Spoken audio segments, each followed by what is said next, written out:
Bonjour à Alors, tous. ok, c'est bon. Voilà, on est bon, vous m'entendez? Donc là, on est sur la session GI 219. Si c'est la session que vous recherchez, vous êtes au bon endroit. Donc installez-vous, on va commencer sous peu. Test micro, ok, Voilà, nickel. parfait.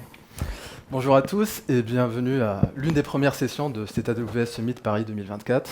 Et aujourd'hui, comme vous en doutez, on va parler d'IA générative, qui, comme vous le savez, est en train de transformer la plupart des applications avec lesquelles nous interagissons. Et aujourd'hui, en particulier, nous allons parler d'IA générative multimodale, qui va donc allier des données textuelles avec des données visuelles pour répondre à des nouveaux cas d'utilisation. Donc, interagir avec des modèles d'IA générative, c'est relativement facile. Toutefois, interagir avec ces modèles de façon à ce qu'on ait des résultats qui soient cohérents, pertinents et surtout utiles pour vos cas d'utilisation, c'est un peu plus un challenge. Je m'appelle Taha Oulani, je suis architecte solution chez AWS et je suis accompagné de mon collègue Paul de Villers, prototype architecte chez AWS, pour vous parler de comment surmonter ce challenge. Donc à l'agenda aujourd'hui, nous allons tout d'abord découvrir l'IA générative sur AWS et donc les différents services, les différentes briques technologiques qu'on vous met à disposition pour construire des applications avec l'IA générative sur AWS. Ensuite, nous allons faire un focus sur la famille de modèles d'Anthropic qui s'appelle Claude, et en particulier la dernière génération de ces modèles qui s'appelle Claude 3 et ses capacités multimodales sur Amazon Bedrock. Puis, à travers une application qu'on a construite pour ce summit, nous allons vous montrer comment vous aussi, vous pourrez construire vos propres applications d'IA générative. Et puis finalement, nous allons vous partager des bonnes pratiques sur comment optimiser le résultat de ces applications d'IA générative à travers du prompt engineering. Donc, l'IA générative, c'est une IA qui va permettre de créer du nouveau contenu, donc notamment du texte, de la poésie, de la prose, des images, des vidéos. Et comme n'importe quelle IA, c'est une IA qui est basée sur des modèles qui sont entraînés sur un vaste corpus de données. Et c'est ce qu'on appelle des modèles de fondation.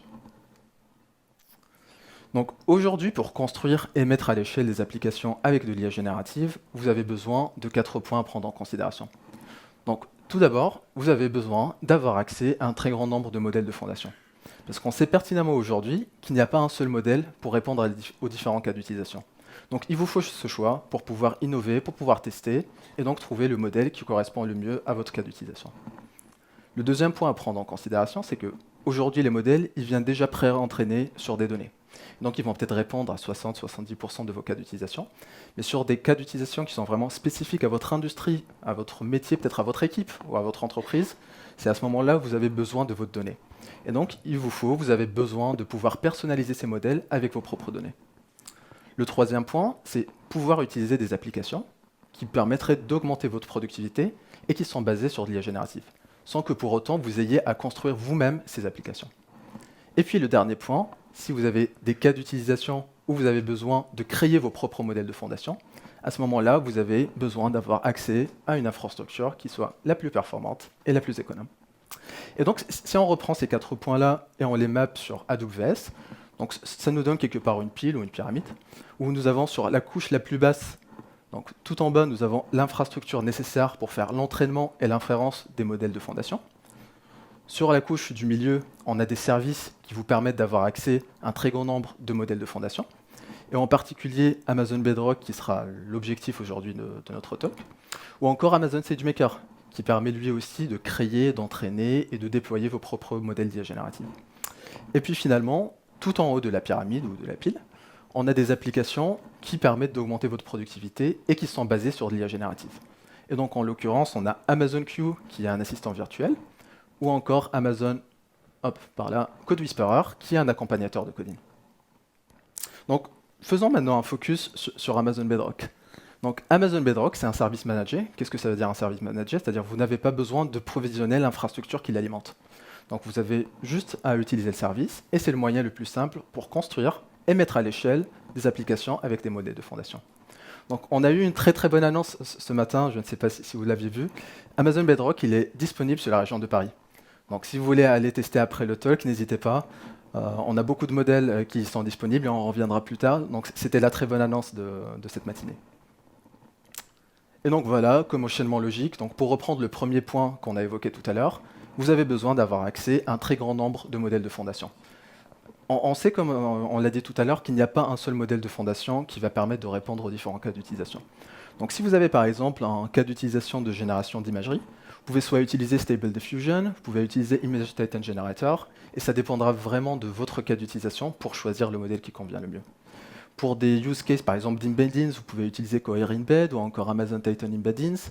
Il y a aussi les différents modèles de AI21 Labs, les modèles de Mistral AI, et encore une deuxième bonne nouvelle qu'on a eue ce matin, c'est le modèle Mistral Large qui est désormais disponible aussi sur Amazon Bedrock. Donc ça va vraiment dans le sens de l'histoire et ce qu'on a évoqué tout à l'heure. Le but, c'est que vous ayez accès aux différents modèles de fondation pour trouver celui qui répond le mieux à votre cas d'utilisation. Et bien évidemment, comme la sécurité, c'est notre responsabilité numéro 1 chez AWS, Amazon Bedrock, comme n'importe quel autre service AWS que vous connaissez, peut-être vous connaissez Amazon S3, Amazon RDS, Amazon Bedrock assure la sécurité et la confidentialité de vos données. Donc bien évidemment, aucune de vos données n'est utilisée pour réentraîner le modèle sous-jacent. Toutes les données sont chiffrées au repos et en transit. Les données que vous utilisez pour personnaliser les modèles de fondation restent dans votre propre VPC. Et bien évidemment, Amazon Bedrock prend en compte des normes dans le RGPD ou encore le HIPAA pour les données de santé. Et encore, pour aller un peu plus loin dans les fonctionnalités d'Amazon Bedrock, bien sûr, ce n'est pas très exhaustif, mais ça vous donne vraiment un tour d'horizon des différentes fonctionnalités qui existent sur Amazon Bedrock. Vous avez la fonctionnalité de guardrails, ou ce qu'on appelle en français des barrières de protection. Ça vous permet d'ajouter vos politiques d'IA responsables dans vos applications d'IA générative, ce qui est très très puissant. Ou encore, on a la fonctionnalité d'agent, qui vous permet de créer des workflows d'orchestration. Si vous voulez faire des appels d'API, vous voulez aller chercher dans des systèmes d'information, vous voulez aller chercher dans des sources de données.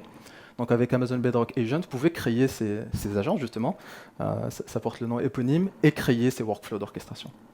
Et puis finalement, vous avez la possibilité d'évaluer les modèles de fondation. Ça va toujours dans le sens de l'histoire, ce qu'on s'était dit, il n'y a pas un seul modèle pour répondre à tous les cas d'utilisation.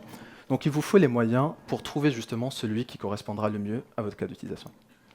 Donc maintenant qu'on a découvert un peu les différents services, les différentes briques technologiques qui vous ont mis à disposition sur AWS, Paul va faire un peu plus un focus sur la dernière génération des modèles d'Anthropic qui s'appelle Claude 3 et ses différentes capacités multimodales. Merci Ta pour ton introduction. Alors juste avant de commencer, vous allez souvent voir IA multimodal. Quand on dit multimodal, c'est du texte mais aussi des images. Donc si on fait un petit bond, 3 ans en arrière, on est en 2021, c'est la création d'Anthropic, donc une entreprise américaine. Donc ça a été créé par plusieurs chercheurs qui travaillaient à l'époque à OpenAI et qui ont décidé de créer leur propre entreprise. Il leur a fallu à peu près 1 an pour créer leur première version d'un modèle d'IA générative, Claude 1. En 2023, il a été disponible sur Amazon Bedrock, donc on en a parlé, et après tout s'accélère. On passe de Claude 1 à Claude 1 Instant, Claude 2, Claude 2. Et maintenant Claude 3, une nouvelle génération de modèles qui sont aujourd'hui à la pointe de l'intelligence artificielle en matière de performance, de coût et aussi d'intelligence.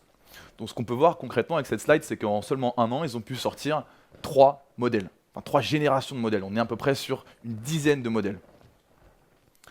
Donc comme l'a dit Taha, il n'existe pas vraiment de modèle unique pour l'IA générative.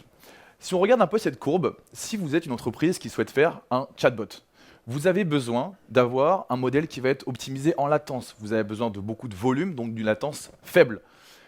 Maintenant, si on monte un petit peu sur la courbe, si vous souhaitez par exemple faire ce qu'on appelle du Retrieval Augmented Generation, bon, c'est un mot un peu compliqué pour dire simplement qu'on essaie d'aller chercher des données dans une base de données extérieure et de les donner à l'IA générative. Et donc ça, on est plutôt sur des modèles qui ont un raisonnement un peu plus complexe, ils sont sur plus d'intelligence. Et maintenant, si on monte tout en haut, donc un agent qui est capable de prendre des décisions par lui-même, d'agir, d'aller appeler des API, appeler des bases de données, là on est vraiment sur des modèles qui doivent avoir une certaine intelligence beaucoup plus complexe, et donc on se rend compte qu'entre un chatbot et un agent, ce n'est pas forcément les mêmes modèles. Un va avoir une plus faible latence versus l'autre va demander beaucoup plus d'intelligence. Et donc, c'est pour ça qu'Anthropic a aujourd'hui décidé de sortir 3 modèles différents qui répondent à tous ces cas d'usage. Donc laissez-moi vous présenter le premier, voilà, Claude 3 IQ. Alors que pour que vous sachiez, hein, IQ ça veut dire poème japonais bref. Bon bref parce que c'est le plus rapide. Aujourd'hui, une petite donnée, Claude 3 IQ est capable de lire 35 000 tokens en 2 secondes. 35 000 tokens, c'est l'équivalent de 25 000 mots. Donc Claude 3 IQ, vous allez pouvoir l'utiliser pour des cas d'usage où vous avez beaucoup de volumétrie. Donc par exemple, si vous souhaitez faire de la traduction en temps réel, c'est idéal. Alors quand on dit temps réel, attention, hein, on parle souvent de 0 à 2 secondes. On n'est pas dans la milliseconde quand on parle d'IA générative. Donc Claude 3 IQ, beaucoup de volumétrie, et il intègre de la vision. Donc vous pouvez déjà commencer à discuter avec des images avec Claude 3 IQ. Si vous souhaitez maintenant un modèle un peu plus intelligent, intermédiaire, donc parfait entre une bonne combinaison d'intelligence et de coût et de latence. Vous pouvez utiliser Claude 3, Sonnet, je ne sais pas encore, il faudrait que je demande à Anthropic. Et donc concrètement, vous allez pouvoir utiliser Claude 3 Sonnet pour des tâches un peu plus complexes, si vous voulez faire du code, de la vision. Donc si vous voulez par exemple analyser des images et poser des questions sur des images, sur des diagrammes, des dessins, là vous pouvez utiliser Claude 3 Sonnet. Pareil, vous pouvez aussi l'utiliser pour faire ce qu'on a dit du RAG, c'est-à-dire aller chercher des informations dans des bases de données extérieures. Et enfin, le petit dernier, c'est Claude 3 Opus. Donc c'est aujourd'hui le leader sur le marché de l'intelligence artificielle, notamment en IA générative. Il vous permettra de faire toutes les tâches, notamment les tâches les plus complexes, avec la plus grande intelligence. On parle d'un agent qui est capable de comprendre ce qu'on lui donne en entrée, d'aller chercher, analyser des images, mais aussi du texte. Alors, information importante, ces trois modèles prennent ce qu'on appelle un contexte de 200 000 tokens. Alors, quand vous entendez le mot contexte, concrètement, ce que ça veut dire, c'est que vous pouvez lui donner jusqu'à 200 000 tokens en paramètres. Alors, si ça ne vous parle pas, 200 000 tokens, hein, c'est normal. 200 000 tokens, c'est à peu près 150 000 mots, c'est 500 pages. Vous pouvez donner 500 pages à Claude et discuter directement. Si, comme moi, ça ne vous parle pas, 500 pages, et que vous préférez passer du temps sur Twitter qu'à lire des livres, dans ces cas-là, c'est l'environ 1 an de tweets d'Elon Musk. Voilà, une information que j'ai fait pour vous, voilà, c'est environ 5000 tweets avec 40 mots par tweet. Voilà, donc c'est assez impressionnant. Pareil, ces trois modèles intègrent de la vision. Donc AQ, Sonnet et Opus, vous pouvez intégrer des images et discuter directement avec des images. On vous montrera des cas après. Et la dernière partie qui est aussi importante, c'est ce qu'on appelle l'entraînement responsable avec l'IA constitutionnelle. Bon, alors, IA, on connaît, intelligence artificielle, constitutionnelle, qu'est-ce que ça vient faire ici? Alors concrètement, l'une des méthodes, l'une des clés lors d'un entraînement d'un modèle, c'est ce qu'on appelle l'alignement. C'est on formate la réponse pour qu'elle soit la moins dangereuse possible, la moins toxique. Et aujourd'hui, il y a plusieurs méthodes pour aligner un modèle. Et donc, on a des entreprises qui vont utiliser des humains pour annoter les réponses. Et en fonction des jugements de ces humains, ça va définir les standards de cette IA générative. Et donc, Anthropic s'est dit, nous, en plus des humains, on aimerait utiliser une intelligence artificielle qui sera dotée d'une constitution connue. Alors, dans les constitutions connues, ils ont notamment utilisé la Déclaration des droits de l'homme de l'ONU. Donc, ils ont utilisé des déclarations et des constitutions connues pour entraîner des IA génératives à savoir si, oui ou non, la réponse adhère à une norme. Et donc là, ce n'est pas des normes qui sont définies par des personnes dans une entreprise, c'est défini par des constitutions qui sont connues. Il n'y a pas qu'à celle de l'ONU, il y en a plusieurs. Donc si vous êtes intéressé, c'est des travaux de recherche qui ont été faits par Anthropic, et c'est ce qu'on appelle l'IA constitutionnelle. Ils vont sûrement en parler dans la session plus tard. Bon, maintenant, Claude 3, vous allez voir, c'est plus précis, plus performant. Par rapport à ses prédécesseurs, donc si vous, dans la salle, vous avez déjà utilisé Claude 1 ou Claude 2, vous allez voir que vous avez des meilleurs résultats. Donc en général, on fait beaucoup de prompt engineering. Donc pour ceux qui ne savent pas, c'est vous passez beaucoup de temps à essayer de formater le modèle pour qu'il réponde comme vous le souhaitez. Parfois, ça peut prendre des heures. Et donc là, vous avez des meilleures réponses directement. Pareil, vous avez moins de refus. C'est-à-dire aujourd'hui, si je disais il y a quelques semaines à Claude, How can I kill a Python process? Donc comment est-ce que je peux terminer un processus Python en cours? Eh bien, Claude pensait que c'était dangereux parce que j'utilisais le mot kill. Bon, c'est ce genre de refus. Et donc aujourd'hui, on est passé, donc vous pouvez voir directement sur la slide, on est passé d'environ 25% à moins de 10% sur les refus. Donc vous allez mieux interagir avec le LLM. Et pareil, la dernière partie, c'est l'amélioration du formatage JSON. Alors oui, l'IA générative est capable de sortir du texte, ça c'est super, mais il y a beaucoup de cas d'usage où ce qu'on souhaite, c'est une sortie structurée en JSON. Et donc là, si vous lui dites juste « je veux que ma sortie soit structurée en JSON », directement, vous allez avoir une réponse bien formatée, là où avant, ça pouvait prendre du temps. Donc Claude 3, c'est plus précis, plus performant. Maintenant, comment est-ce que les entreprises, notamment les employés développeurs qui sont dans la salle, peuvent augmenter leur productivité avec Claude 3? Très très bonne question, Paul. Et c'est une question à laquelle je vais répondre de par mon expérience personnelle. Aujourd'hui, en tant qu'architecte solution, j'ai souvent, voire toujours l'occasion de montrer à mes clients des démos, leur montrer l'horizon du possible sur AWS. Et ça me prend du temps justement de construire ces applications. C'est souvent un travail d'1 ou 2 journées pour construire une petite démo et leur montrer quelque chose de visuel. Et là, ce qu'on va essayer de vous montrer, l'exemple, il est relativement facile, mais il est très significatif. Ce qu'on va vous montrer, c'est à travers un diagramme d'architecture fait à main levée, vraiment très très simple. On va générer du code qu'on va déployer sur AWS. Et c'est une simple application qui dit bonjour et puis un nom qu'on va remplir. Mais voilà, qu'on va déployer très rapidement en quelques minutes. Donc, tout d'abord, c'est une application qu'on a faite pour le Summit. On va choisir Claude 3 Sonnet ou Sonnet, on n'a pas encore décidé. Mais voilà, je choisis ce modèle de la 3e génération de Claude. Regardez le diagramme d'architecture, il est très, très facile, il n'est pas aux grandes normes. Donc un point d'entrée, une API Gateway, AWS Lambda, c'est le service qui exécute le code avec un bonjour, et puis une base de données. Et là, tout d'abord, j'ai une explication de ce que fait mon diagramme d'architecture. Donc ça me montre le flow. Et puis en sortie, j'ai mon code qui est généré. Donc c'est un code CloudFormation. Pour ceux qui ne connaissent pas, c'est un code qui va me permettre de déployer directement mon application sur AWS. Et en cliquant sur le bouton déployer, je vais me rendre sur la console AWS. Et là, sur le service, on voit que c'est en train d'être déployé, que l'application est en train de tourner. Et là, si on regarde un peu plus dans les événements, voilà, on regarde qu'il y a vraiment les différentes briques qui sont en train d'être déployées, la base de données, l'API Gateway, même des informations qui n'étaient pas présentes sur le diagramme d'architecture, mais qui sont nécessaires pour déployer mon application. Et puis, si on regarde sur la sortie, on aura, à quelques instants, une URL justement pour pouvoir interroger mon application. Et là, remarquez un truc très puissant qui nous a surpris avec Paul, c'est que Claude 3 a variabilisé le nom. C'est-à-dire que si je mets l'URL dans le browser et que je mets AWS Summit Paris, ça va le prendre. Donc Claude, il a été assez intelligent pour dire que c'est une variable. Et en sortie, j'ai bonjour AWS Summit Paris. Et donc c'est très puissant, ça vient vraiment de notre expérience personnelle avec Paul, parce que là, en quelques minutes, on peut faire des démos pour nos clients et leur montrer l'horizon du possible. Ça vous montre vraiment, même si l'exemple c'est relativement simple, c'est une application très simple qui dit bonjour, mais ça vous montre ce que vous pouvez faire. Et justement, dans l'horizon du possible, Paul va vous montrer des cas industriels qui viennent de cas concrets clients, comment on peut utiliser ces capacités de vision de Paul dans des cas qui vous parleraient sûrement. Merci Ta. Donc là, ce qu'on a vu, c'est vraiment, en quelques minutes, on a été capable de dessiner une architecture à main levée, la donner à un modèle et la déployer. Ça, il y a un mois, ça aurait été impossible. Et donc maintenant, on va continuer sur des cas un peu plus industriels. Donc un premier cas, c'est la détection d'anomalies sur des composants industriels. Donc on l'a vu, Claude 3 est capable de lire dans des diagrammes. Mais comme je vous l'ai dit, il est aussi capable d'interagir avec des images. Donc vous pourriez très bien poser une question sur une image. Donc là, imaginons, vous êtes une entreprise industrielle et donc vous avez des composants du style des réservoirs ou des vannes. Vous avez des opérateurs sur site avec un téléphone qui peut-être connaissent rien à ces différentes vannes ou réservoirs. Et bien là, avec une question, y a-t-il des signes de dégradation? Donc c'est une question que j'ai vraiment posée à Claude avec l'image. Claude me répond oui, il y a une fissure visible sur l'un des réservoirs ou vannes, signe de dégradation. Là, je vous ai mis en rouge, on peut clairement voir ici la dégradation. Alors ça, c'est ce qu'on appelle du zéro shot. En IA générative, du zéro shot, ça veut dire on envoie une image et on lui pose une question comme ça, et on a la réponse, on ne lui donne pas d'exemple. Mais ce que vous pouvez faire, et ce qui est très puissant avec Claude 3, c'est que vous pouvez faire ce qu'on appelle du few shot learning. C'est-à-dire que vous pouvez déjà lui donner en paramètres des exemples des différentes classifications que vous pourriez avoir, par exemple, sur les différents types de fissures, et après avoir des réponses. Et donc aujourd'hui, là où vous deviez entraîner des algos de deep learning pour faire du computer vision, par exemple, ça pouvait vous prendre plusieurs semaines.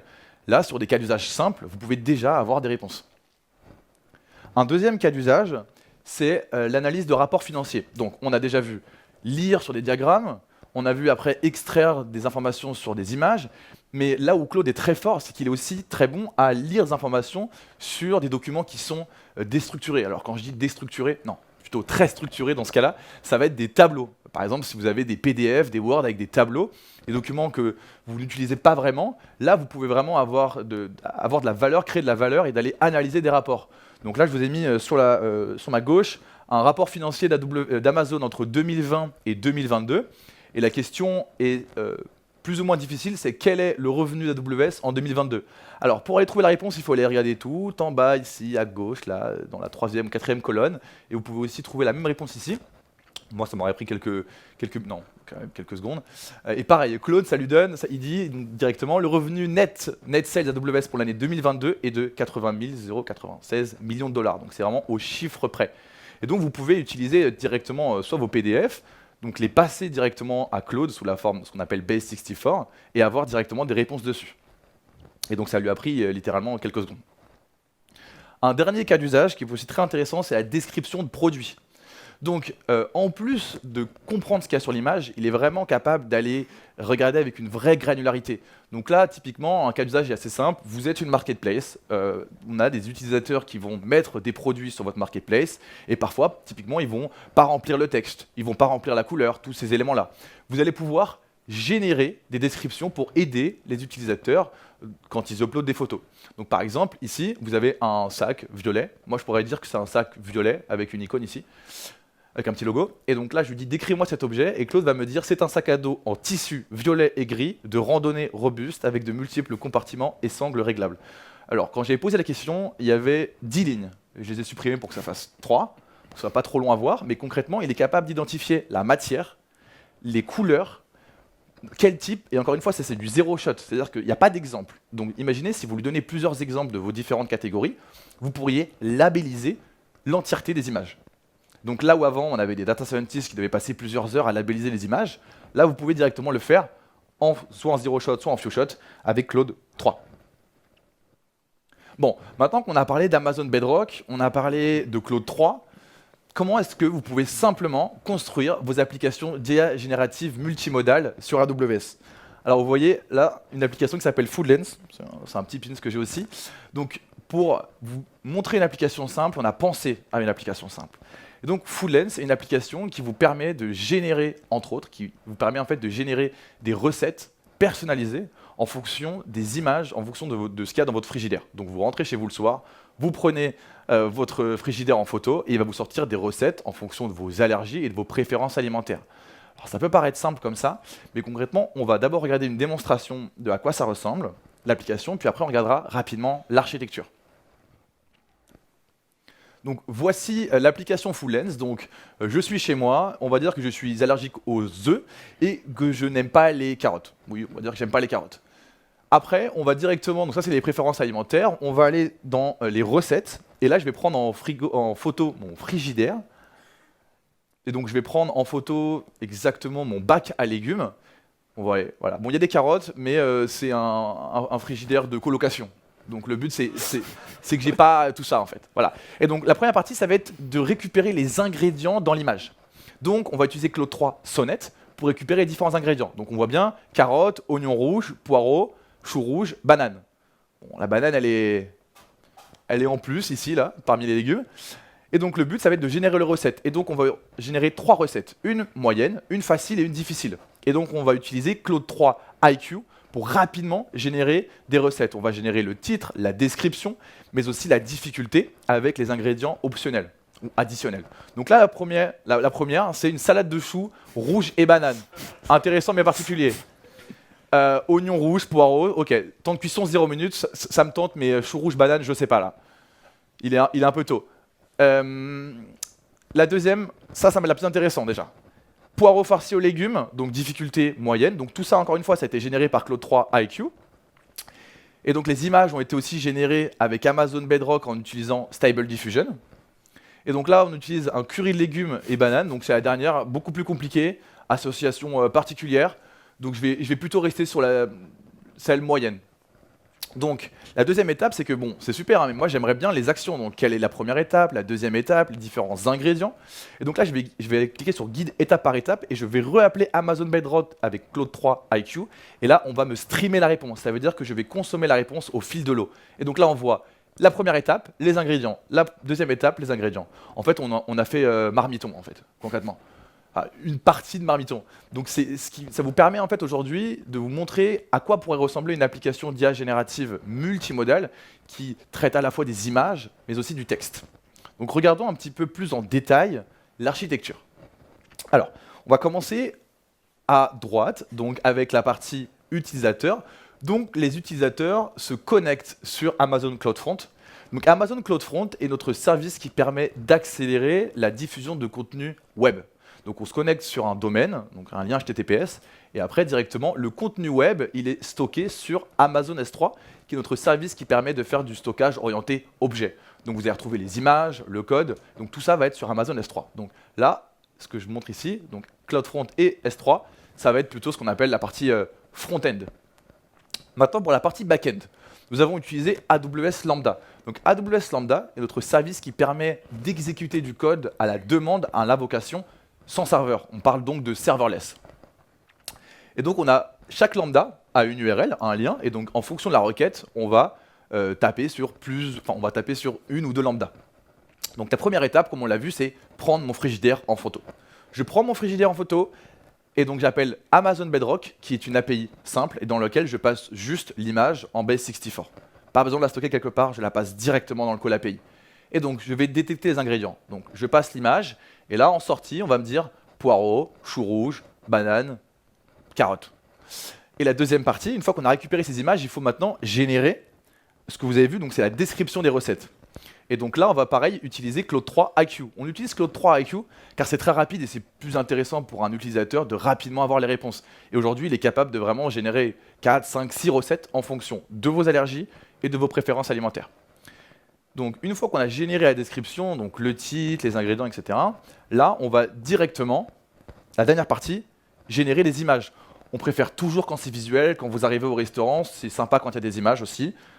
Ça nous permet d'imaginer un petit peu le plat. Et donc on utilise encore Amazon Bedrock, et donc là on utilise Stable Diffusion, mais vous pouvez aussi utiliser Amazon Titan Image Generator, qui vous permettra de générer les images avec Amazon Bedrock. Donc ce qu'on a vu avec cette architecture-là, c'est qu'on a simplement des lambdas en back-end qui tournent, et on a aussi Amazon Bedrock qu'on consomme à travers une API.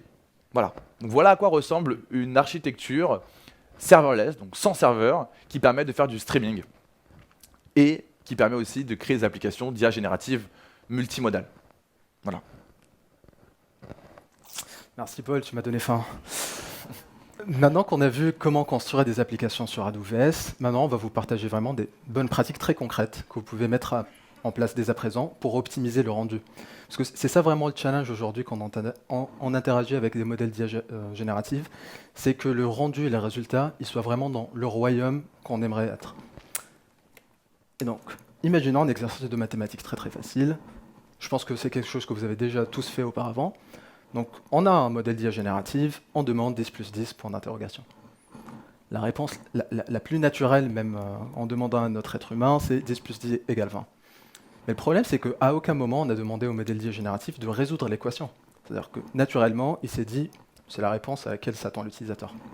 Maintenant, imaginons qu'on veuille avoir une autre réponse, qui soit bien évidemment correcte. Je ne veux pas une réponse de type 10 plus 10 égale 30 ou 40, mais que je veux une réponse qui soit correcte. Comment je peux quelque part réorienter le modèle de fondation pour avoir une réponse qui me correspond mieux? Peut-être que dans mon cas d'utilisation, 10 plus 10 égale 20 ne me convient pas.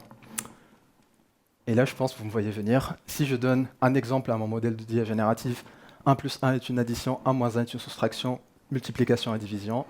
Je repose la même question 10 plus 10. Et puis là, la réponse qui est correcte, mais très différente de la première. Et là, le modèle me dit 10 plus 10 est une addition. Et c'est là vraiment toute la force. Paul, il en a parlé tout à l'heure du prompt engineering.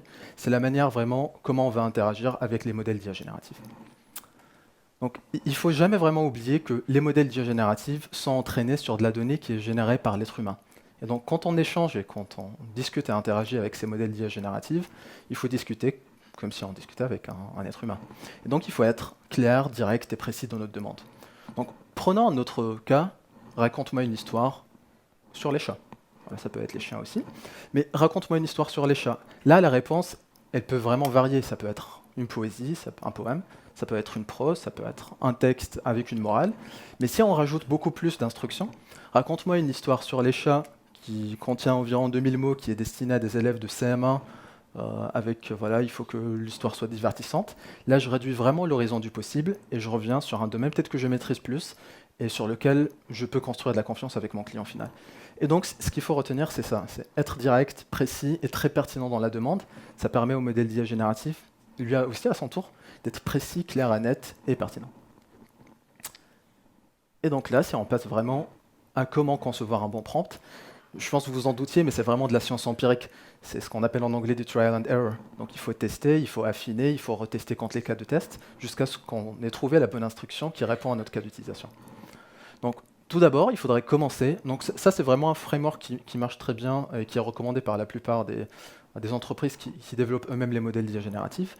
Donc tout d'abord, développer les cas de tests. Bien évidemment, il ne faut jamais oublier les tests aux limites, parce que c'est sur ces tests-là qu'on va avoir les hallucinations des modèles d'IA génératifs. Donc les hallucinations, c'est le modèle, il va peut-être inventer, il va mentir. Pas qu'il soit malhonnête, mais voilà, il va se trouver perturbé. Et donc il va potentiellement vous dire des choses qui ne soient pas vraies. Une fois qu'on a développé les cas de test, à ce moment-là, on va concevoir nos prompts, et donc c'est les instructions. Et là, on va rentrer dans le travail empirique ou itératif, où on va tester les prompts contre les cas de test, affiner bien évidemment, parce que souvent les premiers prompts ne seront pas les bons, et rentrer voilà, dans un travail de cycle itératif, jusqu'à ce qu'on ait au final un bon prompt qui réponde aux cas d'utilisation et qui soit très pertinent. La bonne pratique veut aussi qu'on partage ce prompt. Souvent, si on est dans une équipe, il faudrait partager la bonne pratique avec les différents départements. Et donc, c'est quelque chose qui devient quelque part une vérité, mais qui l'est un peu moins quand on change le modèle. Donc, il faut refaire le travail d'affinage et de changement de prompt. Donc, si on fait un focus sur les modèles de fondation multimodaux et encore plus sur Claude 3, donc voici vraiment des bonnes pratiques qui viennent soit de Anthropic, soit de notre expérience avec les clients, sur comment vous pouvez vraiment limiter les hallucinations des modèles d'IA génératifs et comment vous pouvez avoir vraiment des réponses qui soient pertinentes et utiles pour vous. Donc, tout d'abord, et elle est très intéressante, celle-là, c'est assigner un rôle. Et de manière très explicite, vous dites à Claude, vous êtes un expert, un architecte solution AWS, vous avez une vision parfaite, vous êtes un expert en comptage d'objets, vous êtes un expert, un chef étoilé, et voilà, vous vous donnez vraiment de manière explicite, vous orientez le modèle d'IA génératif pour qu'il vous donne des réponses et des prédictions beaucoup plus pertinentes. Et là, dans cet exemple, c'est quelque chose d'assez classique. Là, c'est dans le cas où vous lui donnez une image, donc vous lui dites, vous avez une vision parfaite, comptez-moi le nombre d'objets qu'on a sur cette image. La deuxième bonne pratique, elle est aussi intéressante, c'est laisser Claude réfléchir. Et ça, vous le faites tout aussi de manière explicite. Prenez votre temps, vous lui dites à Claude, prenez votre temps avant de me répondre. Expliquez-moi étape par étape comment vous avez fait. Et ça, c'est intéressant dans le sens où ça permet de voir vraiment le raisonnement du modèle d'IA génératif. Vous voyez vraiment comment il est arrivé à la conclusion. Et si jamais il y a un problème dans son raisonnement, vous pouvez le réorienter à travers du prompt et de l'instruction. Utiliser un système prompt, c'est aussi une très bonne pratique. C'est quoi un système prompt? C'est un prompt qui sera vrai durant toute la discussion avec le modèle d'IA générative. Et donc imaginez, vous discutez avec Claude, un autre modèle d'IA générative, vous posez des questions en anglais, mais vous aimeriez avoir les réponses en français, ou vice-versa. Donc au lieu de lui dire à chaque fois « réponds-moi dans ma langue cible », vous lui dites, vous mettez un système prompt au tout début, et vous lui dites « réponse en français ». Cette instruction, elle sera vraie durant tout l'échange avec le modèle d'IA génératif. Et maintenant, on fait un focus sur l'aspect vision et multimodal de Claude 3. Naturellement, je pense que vous vous êtes posé la question pendant cette session. J'ai une image, j'ai un texte, je mets quoi en premier? Et donc, la bonne pratique partagée par Anthropic, c'est de mettre l'image en premier et ensuite l'instruction. Et donc, globalement, par exemple, si je mets l'image de mon frigidaire, je lui donne mon frigidaire et je lui dis qu'est-ce que tu trouves comme ingrédient dedans? Et donc, si on a ensuite une liste d'images, donc c'est le troisième exemple ici, c'est mettre la liste d'images en série et puis ensuite mettre votre instruction. Et là, l'exemple le plus parlant et le plus facile à évoquer, c'est le jeu des 7 différences. Vous donnez 2 images en entrée, vous demandez à Claude, trouve-moi les 7 différentes entre ces 2 images. Et encore quelques bonnes pratiques toujours qui soient valables pour Claude 3. On a l'utilisation des tags XML. Donc imaginez, vous avez un texte qui fait plusieurs paragraphes. Et donc, tout naturellement, encore une fois, vous posez la question, est-ce que je mets mon paragraphe en premier et l'instruction en deuxième? Est-ce que je fais l'inverse? Et donc, la bonne pratique veut de mettre le paragraphe et l'instruction n'importe où, du moment où vous mettez des balises XML sur votre paragraphe. Et donc, si on prend cet exemple, je peux par exemple mettre mon paragraphe dans des balises documents et lui dire « résume-moi ce texte » ou l'inverse, ou mettre « résume-moi ce texte » et puis des balises XML avec document. On peut même aller très loin et dire à Claude « réponds-moi toi aussi à ton tour dans des balises, par exemple réponse ».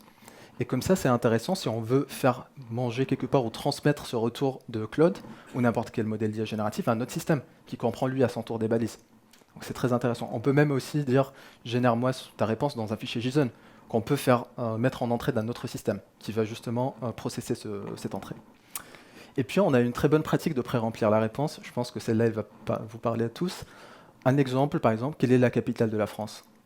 On a souvent la réponse des modèles d'IA générationnels. On a une longue phrase d'introduction qui dit « la capitale de la France est ». Souvent, on n'a pas besoin de cette phrase d'introduction parce qu'elle ne nous intéresse pas, on a juste besoin d'avoir Paris. Ou par exemple, tout à l'heure, lorsqu'on a posé la question 10 plus 10, point d'interrogation. Souvent, j'ai envie juste d'avoir 20 et sans avoir la réponse à votre question. Et là, la bonne pratique pour avoir justement juste directement la réponse, c'est de pré-remplir la réponse pour Claude. Et donc là, si on reprend notre exemple qui est la capitale de la France, en entrée, j'envoie aussi à Claude la capitale est. Et donc, je lui pré-mâche quelque part le travail, et lui, en sortie, il va me répondre directement Paris, que je peux traiter par la suite. Et donc, voilà, pour reprendre le sujet de l'hallucination, parce qu'il est vraiment très important lorsqu'on interagit avec des modèles d'IA génératifs, et parce que c'est vraiment le fléau lorsqu'on utilise ces modèles-là. Donc là, 3 bonnes pratiques toujours pour pallier à ce problème. La première, très naturelle, mais aussi intuitive, c'est donnez la permission à Claude de dire « je ne sais pas ». Et donc, c'est comme pour n'importe quel être humain, lorsque Claude il pense que c'est mieux de répondre, quitte à ce que la réponse soit fausse, que de ne pas répondre, il va le faire. Et donc, pour éviter justement qu'il vous raconte des bêtises ou des choses qui ne soient pas vraies, donnez-lui la possibilité de dire « je ne sais pas » lorsqu'il n'est pas sûr. Ensuite, la deuxième bonne pratique, et c'est vraiment dans le sens de la première, c'est de dire à Claude, lorsque tu n'es pas très confiant, ne me réponds pas. Et ça, c'est toujours dans le sens où on veut bâtir de la confiance avec nos clients finaux. On n'a pas envie que le modèle d'IA génératif qu'on met devant eux leur raconte des bêtises. Donc ça, on dit à Claude, si tu n'es pas confiant, réponds, je ne sais pas. Et puis finalement, une dernière bonne pratique, ça pousse un peu le curseur plus loin sur les deux premières, c'est de dire à Claude, donne-moi de la preuve sur ce que tu m'avances dans ta réponse. Et donc, s'il a par exemple des documents de votre entreprise, il peut vous donner exactement le paragraphe où il a trouvé soit la réponse directement, soit où il s'en est inspiré et il a utilisé comme base de raisonnement pour justement trouver sa réponse. Et donc là, il va vous donner en sortie, voici ma réponse, et puis voici le paragraphe où je l'ai trouvé. Et toujours, le but, c'est de construire de la confiance avec vos clients finaux. Donc, maintenant qu'on vous a parlé d'IA générative sur AWS, donc on a parlé d'Amazon Bedrock, on a parlé de Claude 3 et de quelques démos. Et elles sont simples, mais elles sont vraiment représentatives de ce qu'on peut faire avec des exemples qui viennent de l'industrie. Et on vous a montré aussi comment vous pouvez facilement, pas facilement, mais optimiser avec des bonnes pratiques la réponse du modèle d'IA générative. Donc là, quelques call to action très très concrets, comment vous pouvez à votre tour aussi passer à l'action. Donc tout d'abord, logiquement, il faut sélectionner un bon cas d'utilisation. Pour cela, on a une très bonne ressource. On vous a mis le QR code parce qu'elle est très intéressante. On l'utilise aussi au jour le jour pour conseiller les clients sur le cas d'utilisation. Vous avez un portail, un explorateur de cas d'utilisation d'IA avec des conseils très très concrets sur comment mettre en œuvre ces cas d'utilisation. Et c'est des cas d'utilisation dans différentes industries. Là, vous avez vraiment le choix. Ça peut être du manufacturing, ça peut être de l'énergie, ça peut être du oil and gas. Donc vous avez vraiment le choix des différents cas d'utilisation. C'est souvent des cas d'utilisation très concrets qui viennent de nos clients. Et voilà, on vous partage comment on est arrivé à mettre en production ces cas d'utilisation. Et donc, une fois qu'on a nos cas d'utilisation, il faudrait monter en compétences. Donc déjà, assister à ce talk, c'est une première étape. Et puis ensuite, si vous voulez aller encore plus loin, on a une plateforme que vous connaissez peut-être qui s'appelle AWS Skill Builder. Donc à travers de la gamification du jeu, vous avez accès à beaucoup de ressources sur de l'IA générative, mais pas que. Vous avez aussi n'importe quel autre sujet, ça peut être du calcul, ça peut être du stockage, du réseau. Donc à travers de la gamification, vous avez des cours. Et aussi, si vous voulez vous certifier aussi sur AWS, vous avez une certification spécifiée sur du machine learning. Et donc là, on a choisi le cas d'utilisation, on est monté en compétences. Là, comment on peut concrètement commencer à construire notre POC. Et pour cela, on vous partage deux bonnes ressources qui peuvent être un très bon point de départ, parce qu'ils l'ont été pour nous. Donc tout d'abord, un premier repository GitHub avec des exemples de notebooks sur des cas d'utilisation de Claude. Donc je pense que j'ai évoqué tout à l'heure le jeu des 7 différences, ça fait partie du notebook. On donne deux images et puis on demande à Claude de trouver les différences. On a aussi le sujet du diagramme d'architecture, on donne un diagramme d'architecture et puis on demande à Claude son avis, est-ce qu'on a oublié des choses, est-ce qu'on a toutes les bonnes pratiques d'implémenter. Donc vous avez vraiment un ensemble de cas d'utilisation. Et puis la deuxième ressource, c'est toujours un repository GitHub, mais celui du code de la démo d'architecture qu'on a montré en premier. On lui a donné un diagramme d'architecture à main levée et puis nous avons généré du code derrière. Juste un petit disclaimer très important, c'est des codes qui proviennent de projets personnels avec Paul, donc ils ne sont pas officiellement supportés par AWS. Pour encore aller plus loin, des ressources qui viennent de chez Anthropic ou encore de nos blogs AWS. Donc tout d'abord, un blog sur comment vous pouvez utiliser Anthropic sur Amazon Bedrock. Très très intéressant, c'est vraiment quelque part une très bonne ressource avec toutes les bonnes bases pour que vous puissiez commencer sur Amazon Bedrock. La deuxième ressource, c'est une bibliothèque de prompts, et on vous a partagé comment les prompts et les instructions elles sont très importantes pour avoir vraiment des résultats qui soient utiles pour votre cas d'utilisation. Donc ça, c'est une bibliothèque qui vient directement de chez Anthropic avec les meilleures pratiques qu'ils nous recommandent. Et puis finalement, ce qu'on appelle une model card. Donc là, Paul, tout à l'heure, il a parlé de IQ, Sonnet, et puis Opus. Donc vous poserez peut-être la question, j'utilise lequel? Parce que les coûts sont différents, les cas d'utilisation sont différents. Et là, vous avez la réponse. Donc une model card qui vient directement de chez Anthropic, qui essaie de vous guider. Voilà, si vous avez ce cas d'utilisation, si vous cherchez cette latence, si vous cherchez ce coût, voici le meilleur modèle qu'on pense qui vous ira. Et maintenant, comme le dit le CEO et le CTO et le VP chez Amazon.com, now go build. N'hésitez pas aussi à nous rejoindre à l'Innovation Corner, où on vous présentera Foodlens Donc l'application dont j'ai parlé tout à l'heure, et donc c'est vraiment le moment pour que vous puissiez poser vos questions sur les architectures, sur les prompts qu'on a utilisés, sur les modèles qu'on a utilisés. Et donc on se situe, si je ne me trompe pas, au 3e étage, je crois. C'est bien ça. Voilà. Donc, Voilà. Merci. N'hésitez pas à venir, ramenez votre téléphone. Voilà, on vous donnera des recettes pour ce soir en rentrant à la maison après un très long AWS Summit. Moi, je l'utiliserai, donc je vous recommande de faire de même. Donc, merci beaucoup d'être venu aujourd'hui. Ce fut vraiment un plaisir avec Paul de vous partager notre passion. On vous a partagé vraiment des démos qui proviennent de cas qu'on vit au jour le jour, que ce soit la démo sur l'architecture qui va nous aider tous les deux à délivrer pour les clients, pour vous, des architectures très très rapidement. Aussi la recette voilà, pour nos vies personnelles. Merci aussi de compléter le sondage sur l'application AWS. On vous a mis aussi nos coordonnées, notre email, notre LinkedIn. N'hésitez pas à envoyer des mails, aussi à parler à vos interlocuteurs AWS si vous les avez, si vous avez des équipes de compte. Et très bon AWS Summit Paris 2024. Merci. Merci.